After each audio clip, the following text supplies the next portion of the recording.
তো কানাডার একটা শহর আছে, নাম হচ্ছে টরন্টো। টরন্টোতে একটা বড় বিশ্ববিদ্যালয় আছে, টরন্টো বিশ্ববিদ্যালয়। ওই বিশ্ববিদ্যালয়ের একজন অধ্যাপক ডক্টর কিথ এল মোর, তার নাম ডক্টর কিথ এল মোর। উনি কিসের অধ্যাপক, কোন বিষয়ের বিশেষজ্ঞ? উনি হচ্ছেন এমব্রিওলজির বিশেষজ্ঞ। এমব্রিওলজি হচ্ছে যে এক ধরনের ডাক্তারি, চিকিৎসা বিজ্ঞানেরই একটা অংশ। চিকিৎসা বিজ্ঞানের মধ্যে বিভিন্ন ডাক্তার বিভিন্ন ধরনের আছে না, ব্রেইনের ডাক্তার, হার্টের ডাক্তার, হাড্ডির ডাক্তার, নাক কান গলার ডাক্তার, এরকম একটা ডাক্তার আছে যাকে বলা হয় এমব্রিওলজিস্ট। এরা কি করে? এরা ঔষধ করে না, এদের কাজ হচ্ছে মায়ের পেটের মধ্যে শিশু কিভাবে বেড়ে উঠছে, কোন কোন পদ্ধতিতে, কোন এইটা নিয়ে যারা গবেষণা করে, পড়ালেখা করে, এদেরকে কি বলা হয়? এমব্রিওলজিস্ট। আর এই ধরনের বিদ্যাকে বলা হয় এমব্রিওলজি। বাংলাতে বলা হয় ভ্রূণ বিদ্যা। ভ্রূণ বলা হয় ওই যে মায়ের পেটের মধ্যে যে ফিটাস যেটা থাকে, এটাকে ভ্রূণ বলা হয় বাংলায়। তো ডক্টর কিথ এল মুর কোনো তুই মুই ডাক্তার না যে আপনার বাজারে ফার্মেসি দিচ্ছেন। ডক্টর কিথ মুর হচ্ছেন সেই বিজ্ঞানী যার লেখা বই এমব্রিওলজির ছাত্ররা পড়ে অনার্স পাস করে, তারা ক্লাসের বই, এত বড় বিজ্ঞানী তিনি। তিনি একবার সৌদি আরবের জেদ্দা বিশ্ববিদ্যালয়ে, কিং আব্দুল আজিজ বিশ্ববিদ্যালয় জেদ্দায়, অনেক আগের কথা, 1980-র দিকে বা 70-এর দিকে হবে, তিনি একবার একটা সেমিনার করতে আসলেন, বক্তৃতা দিতে আসলেন। তো বক্তৃতা তার নিজের সাবজেক্টের উপরই, ইসলামের উপর নয়, তিনি মুসলমানও নয়, তিনি খ্রিস্টান। তো বক্তৃতা দিলেন ডাক্তারি মানে মেডিকেল সায়েন্সের উপরে। বক্তৃতা দেওয়ার পরে কয়েকদিন থাকলেন, ঘুরে দেখলেন তো ওই বিশ্ববিদ্যালয়ের মুসলিম ছাত্র যারা, চিকিৎসা বিজ্ঞানের মুসলিম ছাত্র, এরা বললো যে স্যার, আমরা তো আপনার লেখা পড়ে ডাক্তার হচ্ছে না, আপনার লেখা বই আমাদের মেডিকেলে পড়ানো হয়, আপনি এত বড় একজন অধ্যাপক, আপনি এখনো পর্যন্ত মায়ের পেটের মধ্যে শিশু কিভাবে বড় হয়, বেড়ে ওঠে, কোন কোন স্টেজে কিরকম আকার, কিরকম শেপ থাকে, এটা নিয়ে আপনি গবেষণা করেছেন, যা পেয়েছেন যদি এমন হয় যে 1450 বছর আগের কোনো কিতাবের মধ্যে হুবহু ওইটা ওইভাবে লেখা আছে, আপনি কি মানবেন? তিনি বললেন কিভাবে সম্ভব? আল্ট্রাসোনোগ্রাফি আবিষ্কার হওয়ার আগ পর্যন্ত তো এটা দেখা তো সম্ভব না। আল্ট্রাসোনোগ্রাফি তো চিনেন, এখনকার যুগে সবাই চিনে। গর্ভবতী মায়েদের পেটের মধ্যে বাচ্চার কি অবস্থা না অবস্থা দেখার জন্য ডাক্তার যে উপরে যে স্ক্যানিংটা করে, ওটাকে বলা হয় আল্ট্রাসাউন্ড বা আল্ট্রাসোনোগ্রাফি।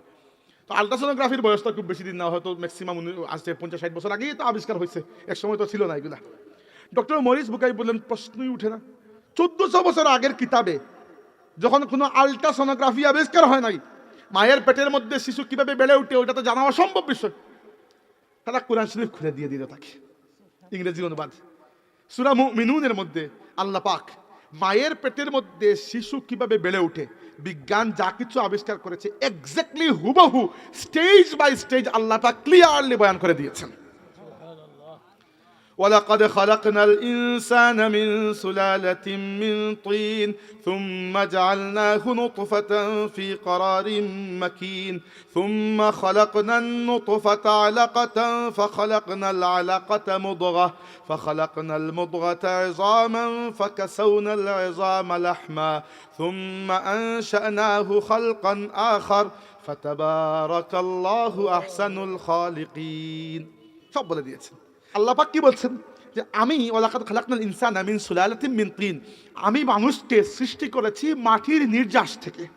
মানে জেনতেন মাটি নয়, মাটিকে নিয়ে পরিষ্কার করে পানি মিশিয়ে মাটিকে সুন্দর করে সেই মাটি দিয়ে আমি মানুষকে সৃষ্টি করেছি। এখানে মানুষ বলতে আল্লাহ আদমকেই বুঝিয়েছেন। এই ব্যাপারে উলামায়ে কেরাম বলেছেন এখানে যে আল্লাহ বলেছেন মানুষকে সৃষ্টি করেছি, এর দ্বারা উদ্দেশ্য হচ্ছে আমি আল্লাহ আদমকে সৃষ্টি করেছি মাটি দিয়ে। সুম্মা জাআলনাহু নুতফাতান, এরপরে আমি আল্লাহ যখন পরবর্তীতে মানুষ সৃষ্টি করেছি তখন কি করেছি, তাকে আমি বানিয়েছি, ইংরেজিতে বলা হয় সিমেন, বাংলাতে বীর্য বলা হয়, এবং তাকে আমি রেখে দিয়েছি এক ফোঁটা পানি হিসাবে একটা সুরক্ষিত কারাগারের মধ্যে। ওই সুরক্ষিত কারাগার হচ্ছে মায়ের জরায়ু, মায়ের পেটের মধ্যে যেখানে বাচ্চা প্রথমে পিতার ঔরস থেকে গিয়ে থাকে, ওইখানে কি বলা হয়? রেহেম বা জরায়ু। আল্লাহ বলেছেন তাকে এক ফোঁটা বীর্য আকারে বা সিমেন আকারে আমি আল্লাহ রেখে দিয়েছি এটা সুরক্ষিত কারাগারের মধ্যে। সুম্মা খালাকনা নুতফাতা আলাকা, এরপরে এই এক ফোঁটা পানিকে বা সিমেন্টকে আমি আল্লাহ বানিয়েছি আলাকা। আলাকা শব্দের অর্থ হচ্ছে আইন লাম কাফ, এই মাদ্দা থেকে যে শব্দ আসে এর অর্থ হচ্ছে ঝুলন্ত। এই জন্য কাবা শরীফে যে কবিতাগুলো লটকানো ছিল এগুলোকে কি বলা হতো? সাবা মুআল্লাকা। আলাকা মানে হচ্ছে ঝুলানো। সবচেয়ে আশ্চর্যের বিষয় এইটা যে আমি সিমেন্ট থেকে 2 নম্বর স্টেজে শিশুকে বানিয়েছি, ইংরেজিতে বলা হয় জাইগট। জাইগট হচ্ছে বুঝবেন, কখনো জুকে ধরছিল আপনাদেরকে? আচ্ছা, তো জুক তো পায়ের সাথে কিরকম এরকম ঝুলে থাকে, তাই না, এক সাইডে কামড় দিয়ে।